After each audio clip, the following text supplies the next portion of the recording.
Hello. अस्सलाम वालेकुम जी। जी, अस्सलाम वालेकुम सर। वालेकुम सलाम। जी, अब हम 15वें मॉड्यूल पे आ गए हैं जी। ऑर्गेनाइजेशनल स्ट्रक्चर मैं चेक कर रहा था। ये तो इतना लंबा मॉड्यूल नहीं है, लेकिन जो आखिरी मॉड्यूल है वो काफी ज्यादा लंबा है, मगर हम उसको भी अच्छा। शॉर्टकट लगा लेंगे, कोई ऐसा मसला नहीं है। ऑर्गेनाइजेशनल स्ट्रक्चर्स जो हैं, हम ऐसा करते हैं कि जो क्रक्स है उसकी तरफ जाते हैं सीधा सीधा, ताकि ज्यादा टाइम हमारा फजूल बातों में ना लगे। ये वही ऑर्गेनाइजेशन सिस्टम्स वाली जो हम पहले भी बात करते आ रहे हैं, ये उसी की कंटिन्यूएशन में बात चल रही है। आपको याद होगा हमने मैनेजमेंट एलिमेंट की बात की थी, हमने गवर्नेंस की बात की थी। ये मैनेजमेंट एलिमेंट है जो आपके ऑर्गेनाइजेशनल स्ट्रक्चर के ऊपर अप्लाई करता है। मैनेजमेंट एलिमेंट, जैसे हमने पहले भी बात की थी, are the component that comprise the key functions of principles of general management. अब वो जनरल मैनेजमेंट की क्या साइंस है वो आप ये देख लीजिए। ये नॉट रियली रेलेवेंट, बट ये एमबीए में पढ़ते हैं, मैनेजमेंट में पढ़ते हैं लोग। तो जनरली की फंक्शन जो प्रिंसिपल्स ऑफ मैनेजमेंट के हैं वो ये हैं। नंबर एक, डिवीजन ऑफ वर्क जो है, using specialised skills and availability to perform work. उसके बाद अथॉरिटी का दिया जाना जरूरी है ताकि वो काम कर सके। जिम्मेदारी, to perform work appropriately assigned based on such attribute as skill and experience. मतलब जिम्मेदारी दी जाए उसके स्किल और एक्सपीरियंस को देखते हुए। Discipline of action, respect for authority, people and rules, और यूनिटी ऑफ कमांड होनी चाहिए कि एक आदमी को हुक्म दे और एक से ज्यादा ना हो। खैर, ये तो बुनियादी असूल हैं उसके, लेकिन एनीवेज आपको इस बात का पता है कि जब हम ऑर्गेनाइजेशन स्ट्रक्चर्स की बात करते हैं तो वहां हम मैट्रिक्स स्ट्रक्चर की भी बात करते हैं, जिसमें there are more than one bosses to a person. तो वो ये यूनिटी ऑफ कमांड वाली चीज जो है चैलेंज हो जाती है वहां पर।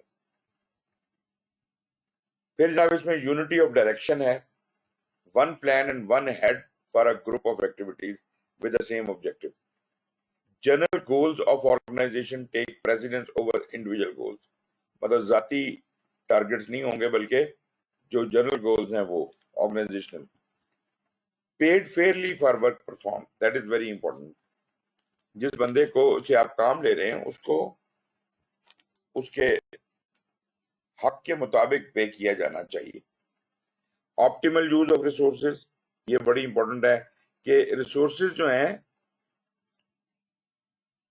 हमारे यहाँ यूटिलाइज ही नहीं होते सही तरह से।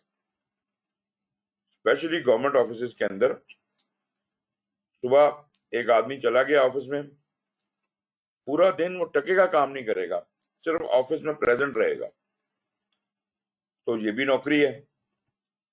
लेकिन अगर आप प्राइवेट फॉर्म में कहीं काम कर रहे हो या इंटरनेशनली कहीं काम कर रहे हो, तो वो इंश्योर करते हैं कि वो आपकी खाल भी खींच लें। जितना टाइम वो आपसे काम लेते हैं आराम नहीं करने देते। अगर आप जो है वो लेबर वर्क कर रहे हैं तो लेबर वर्क आपका उसमें बिल्कुल प्री डिफाइंड है कि आपने इतनी देर के बाद इतनी ब्रेक लेनी है, बात खत्म। वो ये नहीं है कि जी बैठे हुए गप्पे मारी जा रही है। जैसे हमारे यहाँ ये जो लेबर होती है, जो दिहाड़ी वाली लेबर होती है, आप उनको पे तो कर देते हैं दिहाड़ी का, बट दे डोंट वर्क। वो आधे से ज्यादा टाइम टांगे पसार के बैठे होते हैं। आप 4 बंदे लेके आए हैं, एक काम कर रहा है, 3 आराम कर रहे हैं। सो प्रैक्टिकली स्पीकिंग आपने असल काम तो एक ही बंदे ने किया और आप पे जो है वो 4 बंदों का कर रहे हैं। दैट काइंड ऑफ प्रॉब्लम, तो उसको एड्रेस करने के लिए प्रॉपर उनका काम होना चाहिए। फिर जनाब अगला है, हाँ, right material to the right person for the right job at the right time. बड़ी जरूरी चीज है कि जो चीज जब जहां जिसको चाहिए वहां उसको प्रोवाइड की जाए, सही वक्त पे सही काम के लिए।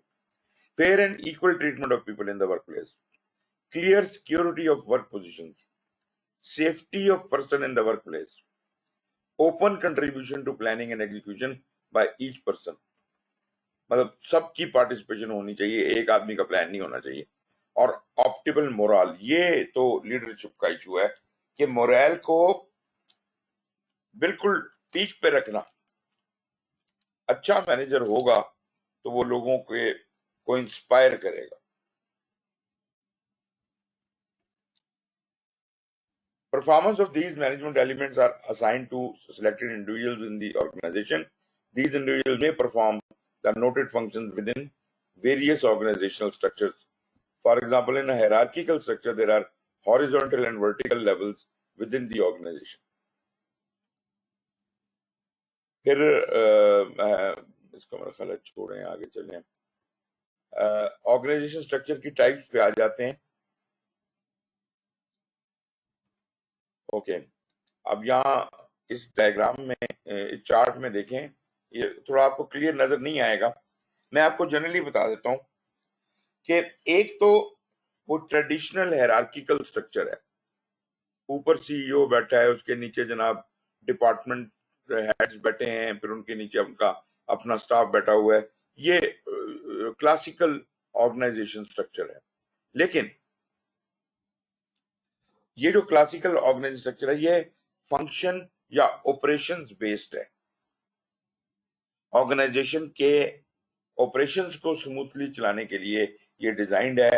हर डिपार्टमेंट एक एरिया में स्पेशलाइज है। फाइनेंस वालों के पास फाइनेंस के लोग हैं, अकाउंटिंग में अकाउंटिंग के लोग हैं, मतलब जो डिपार्टमेंट है वो अपने अपने एरिया में स्पेशलाइज रखता है और उनका काम भी स्पेसिफिक है। तो they are all right to perform. उनको पता है उन्होंने क्या परफॉर्म करना है, क्या क्या नहीं करना। आपस में वो एक दूसरे को जानते हैं, एक दूसरे की कैपेबिलिटी को जानते हैं। लेकिन क्या ऐसी ऑर्गेनाइजेशन जो कि ऑर्गेनाइजेशनल जो कि फंक्शनल स्ट्रक्चर्ड है या जो हायरार्किकली स्ट्रक्चर्ड है, इसमें प्रोजेक्ट करना आसान होगा? क्या ख्याल है आपका?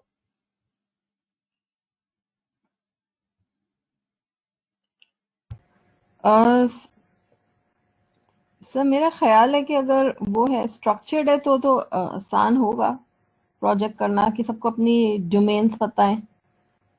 ओके, डोमेन्स तो पता है, लेकिन वो तो ऑपरेशंस के हिसाब से पता है। आप एक प्रोजेक्ट करने लगे हैं जिसके अंदर आपको कुछ नया करना है, मतलब आप ऑपरेशंस के मुताबिक तो काम नहीं करने लगे ना। आपको एक नया प्रोसीजर बनाने को दिया गया है, इसके अंदर मुझे एक आईटी वाला बंदा भी चाहिए, मुझे एक अकाउंटिंग का भी बंदा चाहिए, उससे भी मैंने कोई काम करवाना है। तो मेरे पास मुख्तलिफ डिपार्टमेंट्स के लोगों की जरूरत है ताकि मैं एक नया काम कर सकूं। नया काम है ना ये, मैं कोई जी, डिपार्टमेंटल वर्क तो नहीं कर रहा। सही है। तो जब मुझे वैरायटी ऑफ पीपल रिक्वायर्ड हैं मुख्तलिफ डिपार्टमेंट से, और मेरा हायरार्किकल स्ट्रक्चर इतना वेल नेट है कि वो जनाब फोकस्ड है कि जनाब ये हमारी यूनिटी नहीं टूटनी चाहिए, तो प्रोजेक्ट मैनेजर को ये बंदे देगा कौन? तो रेजिस्ट करेंगे डिपार्टमेंट हेड्स कि नहीं जी हमारा काम हो रहा है, हम नहीं देते आपको बंदा, आपने क्या करना है। Project doesn't get precedence in a hierarchical organisation. Project के हिसाब से दिस इज नॉट गुड। जो आपकी फंक्शनल जरूरत है या जो ऑपरेशनल वर्क है उसके लिए तो बहुत अच्छा है कि आप हायरार्किकल स्ट्रक्चर में फंक्शनल ऑर्गेनाइजेशन में काम कर रहे हैं। लेकिन अगर आप प्रोजेक्ट चलाना चाहते हैं तो आपको कोई बंदा ही नहीं देगा। बंदा देगा तो अपनी मर्जी से देगा। पता चले जी आपको 3 बंदे चाहिए थे 3 डिपार्टमेंट से और एक ही वक्त में चाहिए थे, आपको एक बंदे ने एक बंदा दे दिया, बाकी 2 ने नहीं दिए, काम तो नहीं हो सकता। फिर जब दूसरा बंदा आया तो पहला चला गया। तो कहने का मकसद है कि you project manager has no authority in functional organisation.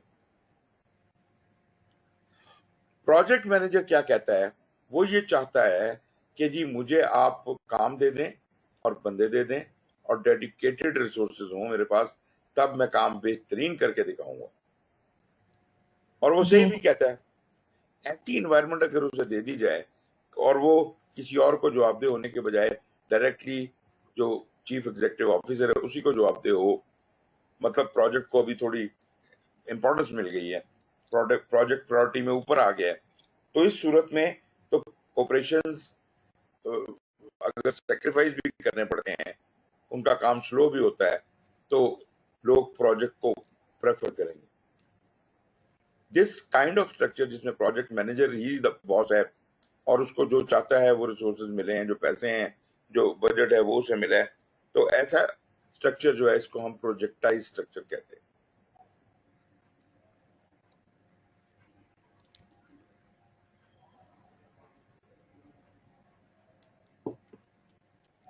जी।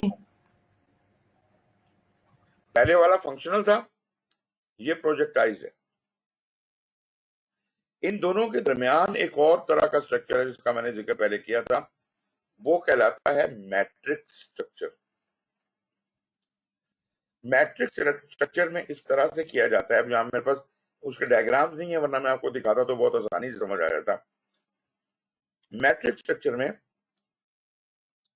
एक ही बंदे को दो बॉसेस को रिपोर्ट करने को कहा जाता है तो वो फंक्शनल मैनेजर के अंडर वो बंदा, लेकिन प्रोजेक्ट के वर्क के लिए उसको असाइन कर दिया गया है प्रोजेक्ट मैनेजर के साथ। जब वो प्रोजेक्ट मैनेजर के साथ होगा तो प्रोजेक्ट मैनेजर का काम करेगा, जब वो ऑपरेशन मैनेजर के पास होगा तो उसका काम करेगा। इस तरह से दोनों का काम निकल सकता है। तो मैट्रिक्स स्ट्रक्चर में बजाय इसके कि प्रोजेक्ट मैनेजर को अलग से टीम दी जाए, उसको इसी टीम की टाइम डिस्ट्रीब्यूशन करके दे दी जाती है और इस तरह से उसका काम निकल सकता है। But again the problem is कि ये जो आपका मैट्रिक्स स्ट्रक्चर है, ये स्ट्रॉन्ग मैट्रिक्स है या वीक मैट्रिक्स है?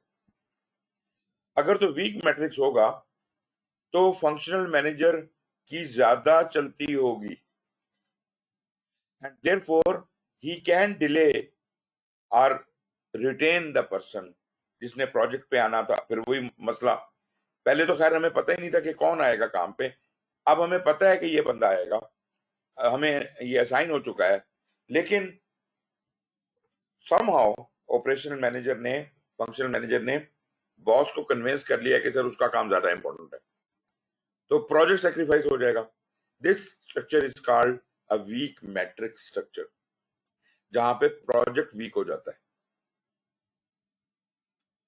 और अगर प्रोजेक्ट मैनेजर को ज्यादा इंपॉर्टेंस दी जाती है तो वो फिर at the cost of function दी जा रही होगी, तो ऐसे केस में ये स्ट्रॉन्ग मैट्रिक्स बन जाता है। और अगर इन दोनों के दरमियान की कोई पोजीशन निकाली जाए, उसको कहते हैं बैलेंस मैट्रिक्स स्ट्रक्चर।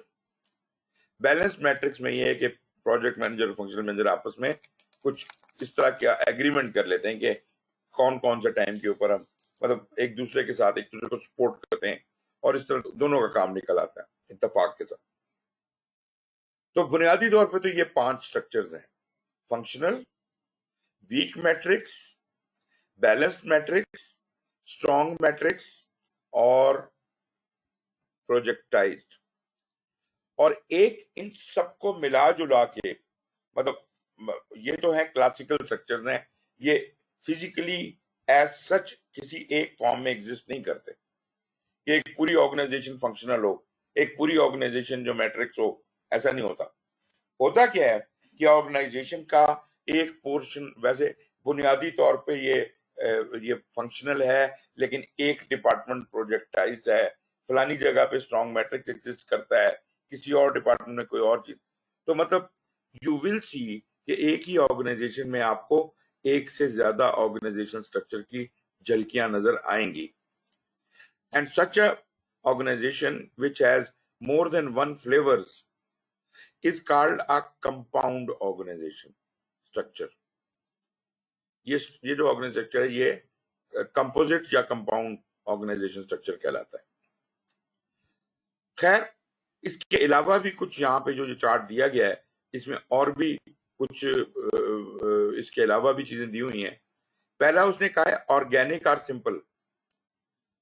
ऑर्गेनिक और सिंपल का मतलब ये है कि इसके अंदर जो लोग हैं वो फ्लेक्सिबल हैं और वो इकट्ठे मिलके काम करते हैं, छोटी टीमों में काम होता है। ये कोई फंक्शनल नहीं है जिसको हम पुराने जमाने में कहते थे टीम वर्क। स्मॉल टीम्स, उनमें काम हो रहा है और इसमें प्रोजेक्ट मैनेजर की अथॉरिटी बहुत ज्यादा नहीं होती। फिर फंक्शनल आ जाता है, फिर फंक्शनल ही से मिलता जुलता एक मल्टी डिविजनल, मतलब एक आपने डिपार्टमेंट बना लिया, उसी को आप रेप्लिकेट करते चले जा रहे हैं, तो ये मल्टी डिविजनल है। Function for each division with little centralization. फिर आपका स्ट्रॉन्ग मैट्रिक्स है, फिर वीक है, फिर बैलेंस्ड है और फिर प्रोजेक्ट ओरिएंटेड है। इसके बाद वो प्रोजेक्ट ओरिएंटेड ही में उसने लिख दिया कंपोजिट या हाइब्रिड। फिर वर्चुअल भी हो सकता है, मतलब आपका जिस तरह वर्चुअल मीटिंग्स होती हैं, इस तरह आपका वर्चुअल ग्रुप है, एक आदमी अमेरिका बैठा है किसी और जगह, इस तरह भी हो सकता है आपका स्ट्रक्चर। लेकिन उसमें अगर आप प्रॉपर तरीके से मैनेज करें तो वो भी मुमकिन है। हाइब्रिड, जिसमें मिक्स ऑफ अदर टाइप्स हो। और पीएमओ तो हम पढ़ ही चुके हैं, प्रोजेक्ट मैनेजमेंट ऑफिस बजाते खुद एक ऑर्गेनाइजेशन स्ट्रक्चर है और उसकी जिम्मेदारियां भी आप पढ़ चुके हैं।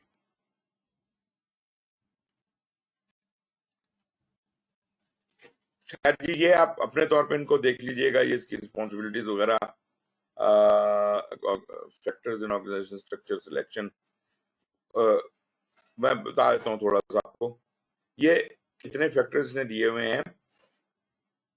ये वो फैक्टर्स हैं जिनको कंसिडर करना चाहिए ऑर्गेनाइजेशन स्ट्रक्चर का सिलेक्ट करने के लिए कि कौन सा organization structure. Degree of alignment with organization objective हो, उसके हिसाब से आप देखेंगे ऑर्गेनाइजेशन के मकासद क्या है, उनके मुताबिक अगर फंक्शनल बेहतर है तो फंक्शनल कर लेंगे, प्रोजेक्टाइज बेहतर है वो कर लेंगे। स्पेशलाइजेशन कैपेबिलिटीज आपको क्या चाहिए, span of control, efficiency and effectiveness. लाजमी बात है, अगर कभी कभी लोग मिलेंगे तो आप कंट्रोल लूज कर देंगे, एफिशिएंसी इफेक्टिवनेस नहीं आ सकेगी। Clear path for escalation of decisions, ये होना बहुत जरूरी है। Clear line and scope of authority, delegation capabilities, accountability assignment, responsibility assignment, adaptability of design, simplicity of design, efficiency of performance, cost considerations, फिर आपकी physical locations और clear communication. ये वो चीजें हैं जिनको आप कंसिडर करते हैं अपना ऑर्गेनाइजेशन स्ट्रक्चर सिलेक्ट करते हो। अच्छा जी, अब आपका आखिरी मॉड्यूल है और ये चूंकि लंबा है तो हम इसको थोड़ा ब्रेक देते हैं और उसके बाद हम इसको शुरू करते हैं। और आपने 4 बजे का टाइम दिया था, मेरी कोशिश यही है कि मैं आपको 4 से पहले ही फारिग कर दूं, लेकिन ये कि अभी आप 10 मिनट की ब्रेक कर लें, बल्कि हाँ 10 मिनट की ब्रेक कर लें, उसके बाद फिर हम आगे कंटिन्यू। ठीक है सर। ओके जी, थैंक यू। Thank you.